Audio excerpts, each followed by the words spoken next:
তো দেখেন আমরা এখন ইনডোর স্থাপন করার জন্য হ্যাঁ করতেছি। তো এখানে প্রথম অবস্থায় দেখতে হবে কাস্টমার এসিটা কোথায় নিবে, ঠিক আছে।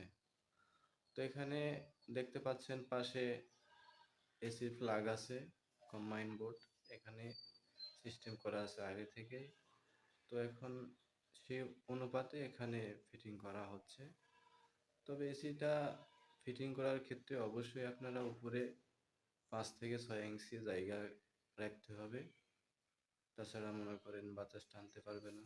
বা পরবর্তীতে দেখা গেল সার্ভিসিংয়ে এসে হাইড্রোলিক মেশিন দিয়ে যে ওয়াশটা করা হয় সেটা আপনারা করতে খুব বিভ্রান্তির মধ্যে পড়ে যাবেন।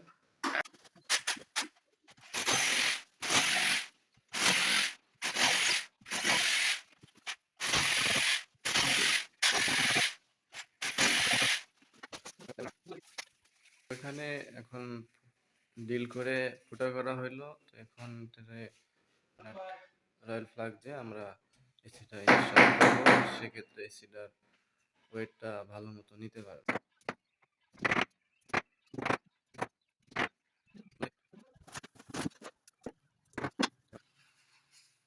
বেস প্লেটটা স্ক্রু দ্বারা ভালোভাবে লেভেল করে আমরা স্থাপন করে নিচ্ছি।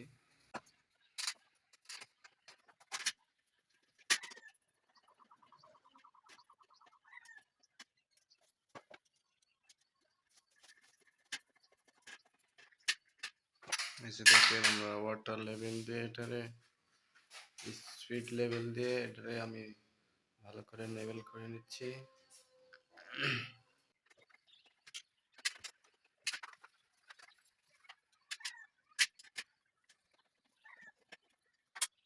লেভেল যত ভালো হবে এসি দেখতে ততটাই ভালো লাগবে, কাস্টমার খুশি হবে।